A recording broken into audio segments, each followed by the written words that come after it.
आइए बच्चों, आपकी air force navy zero level series 9 का पहला क्वेश्चन इस प्रकार है। बच्चों, रूट आई का वर्गमूल हम लोग 2i/2 करेंगे equals to 1 plus I square plus 2i/2 करेंगे इक्वल्स टू 1/√2 1 प्लस आई का होल स्क्वायर, इसको कैंसिल आउट करेंगे 1/√2 1 प्लस आई। बच्चों, आपने देखा कितने इजी गोइंग में हम लोग रूट आई का वर्गमूल निकाल सकते हैं, अतः इसका विकल्प सी सही होगा। आइए बच्चों, हम लोग नेक्स्ट प्रश्न की ओर चलते हैं। यहाँ 10cx इक्वल टू 10c3 लिखा है। x 3 के इक्वल नहीं है, अतः हम लिख सकते हैं x प्लस 3 इक्वल टू 10, तो x इक्वल टू 7, अतः कह सकते हैं बच्चों ए विकल्प सही है। बच्चों, d बराबर आप जानते होंगे, इसको डिस्क्रिमिनेंट विभक्ति कर कहते हैं, और d का मान b² - 4ac। तीनों वैल्यू पॉजिटिव हैं, तो इसका मान निगेटिव होना चाहिए, अर्थात इसका सी विकल्प सही होगा। अर्थात बच्चों में ऐसे भी निकाल सकते हैं कि 8 का square -4 into 5 into 10 equals to 64 - 200 equals to -36 निकाले। यह तीनों वैल्यू पॉजिटिव होने के कारण इसका मान निगेटिव होगा। बच्चों, प्रश्न संख्या 4 में हम देखेंगे, यहाँ π/4 लिखा हुआ है, ये हमारे प्रथम चतुर्थांश में जाता है, अतः हम कह सकते हैं कि ये हमारे प्रथम चतुर्थांश में लाइज करेगा। बच्चों, श्रेणी नंबर 9 के आगे प्रश्नों की संख्या इस प्रकार है। प्रश्न संख्या 5 में x² + 2xy + y² की पावर 50 के विस्तार में पदों की संख्या। बच्चों, हम जानते हैं कि बाइनोमियल थ्योरम का क्वेश्चन है, इसको हम x + y का होल स्क्वायर इसकी power 50 equals to x + y की पावर 100 लगा सकते हैं। पदों की संख्या इक्वल्स टू n+1, n के स्थान पर 100+1 बराबर 101, अतः हम कह सकते हैं बच्चों इसमें पदों की संख्या 101 होगी। बच्चों, ये प्रश्न आपका 6 की पावर 2n -35n -1 किससे विभाज्य होगा। यहाँ हम देखेंगे कि नंबर हमारा 35 है, तो विभाज्य संख्या अर्थात 35 का होल स्क्वायर 200 1 2 2 5 35 इंटू 35। बच्चों, ये नोट करें, that is very very important topic. यहाँ पर जो भी पद है उसका स्क्वायर करेंगे, ये स्क्वायर हमारे बी ऑप्शन में आ रहा है, अतः हमारा 1225 से विभाजित होगा। बच्चे, यहाँ पर हम परास देखते हैं, परास में साइन और कॉस की value -1 less than equal to sine x less than equal to 1, -1 less than cos x less than equal to 1। Minimum value हमारी -√a² + b² less than equal to trigonometrical function less than equal to a² + b² equals to √3 का square plus 4 का square less than equal to trigonometrical function √3 का square plus 4 का square equals to -5 और 5। ये दोनों बच्चों close interval, जैसा कि आप देख रहे हैं ये लेस देन इक्वल टू है, इसलिए दोनों क्लोज इंटरवल को फॉलो करेंगे, अतः हम कह सकते हैं कि इसका परास -5 से 5 तक होगा। बच्चों, 8वां क्वेश्चन लॉग साइन x, तो dy/dx इसको हम जनरली कर सकते हैं, log sine x equals to 1/sin x। बच्चों, यहां लिख सकते हैं y equals to log sine x dy/dx equals to 1/sin x ddx of sin x equals to cos x upon sin x, it will be cot x। बच्चों हम देख रहे हैं कि इसका आंसर हमारा cot x, सी विकल्प सही होना चाहिए। इसी प्रकार एक नॉन लीप ईयर में 53 रविवार होने की प्रायिकता क्या है? बच्चों नॉन लीप ईयर का मतलब है 365 दिन। हम जानते हैं कि एक साल में 365 दिन होते हैं, तब उसे हम नॉन लीप ईयर मानते हैं। 7 से डिवाइड करने पर 7 5 जा 35, 1 5, 7 2 जा 14, 1 डे लेफ्ट हुआ, अतः पी इक्वल्स टू 1/7। अतः बच्चों हम कह सकते हैं कि इसका बी ऑप्शन सही है। इस प्रकार से बच्चों हम लोग प्रश्न संख्या 9 तक पहुंच चुके हैं। आइए बच्चों प्रश्न संख्या 10 इस प्रकार है, x बराबर a cos थीटा, y बराबर b sin थीटा, जहां थीटा पैरामीटर है। इसका बिंदु पथ a और b अलग होने के कारण सर्किल नहीं हो सकता और पैराबोला भी नहीं हो सकता। बच्चों यहाँ a और b अलग होने के कारण साइन और कॉस को जोड़ने पर 1 होता है, अर्थात sine square theta plus cos square theta बराबर 1, अतः ये इलिप्स को शो करेगा। बच्चों हम इसे कैसे कह सकते हैं?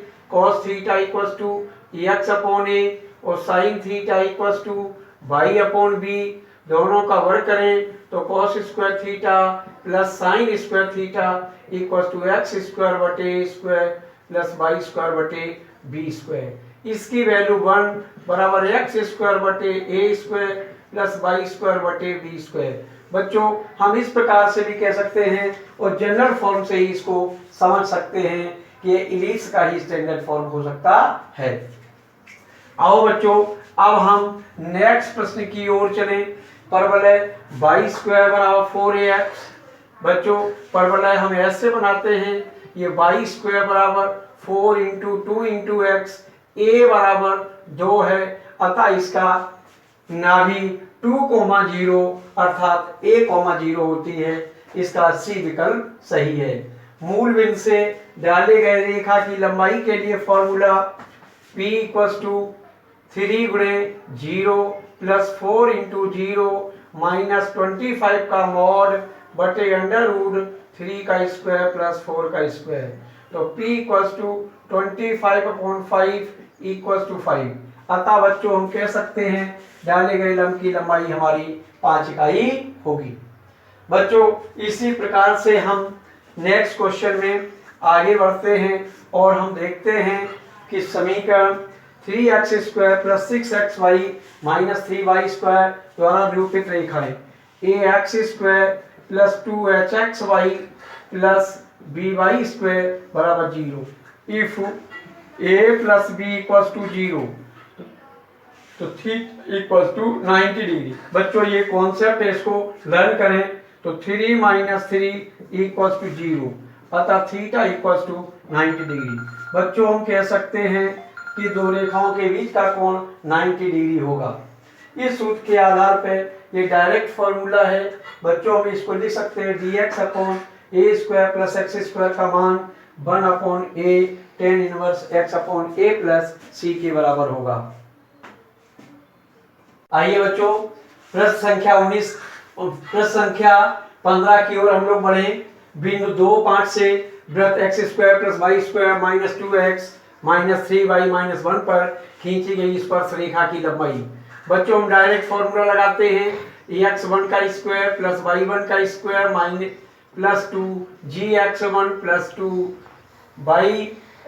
y1 और माइनस c इक्वल्स टू 0। बच्चों ध्यान देना, हमारे 2 और 5 बिंदु से वैल्यू रखनी है, तो हम डायरेक्ट इसकी वैल्यू रखेंगे। x1 का स्क्वायर कितना है? 2 का स्क्वायर 4, 5 का स्क्वायर 25 माइनस 2, x के स्थान पर 2 रखेंगे माइनस 3, y के स्थान पर 5 रखेंगे माइनस 1 इक्वल्स टू डायरेक्ट कर सकते हैं। 4 से 4 कैंसिल हो गया, 25 15 माइनस 16 इसको सब्ट्रैक्ट करें इक्वल्स टू 9 3। अतः हम कह सकते हैं कि इसका आंसर बच्चों मात्र 3 इकाई होना चाहिए। आओ बच्चों हम लोग नेक्स्ट प्रश्न की ओर चलें। देखिए बच्चों चतुर्भुज के शीर्ष 5 0 0 5 0 0 5 3 हैं। हमने इस प्रकार से 0 0 लिया, 5 0 5 0 0 3 इस तरह से मिलाया और 5 3 इस प्रकार से बनाया। इसकी लंबाई 5 है, इसकी लंबाई 3 है। Area equals to 5 × 3 equals to 15 वर्ग इकाई। जैसा कि बच्चों हम जानते हैं आयत का क्षेत्रफल लंबाई गुणे चौड़ाई 5 3 जा 15 वर्ग इकाई, अर्थात बी ऑप्शन इसका करेक्ट है।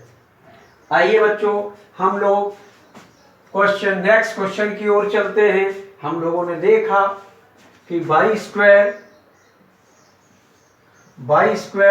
Equals to 16x, y square बराबर 4 × 4x। नाविलम हमारा L डैश इस पर खींची गई स्पर्श रेखा हमेशा 90 डिग्री का कोण बनाती हैं। ये हमारा कॉन्सेप्ट बेस्ड क्वेश्चन है। अतः हम कह सकते हैं कि इसके सिरों पर खींची गई रेखाएं हमेशा 90 अंश का कोण बनाती हैं। अतः इसका सी विकल्प सही होगा।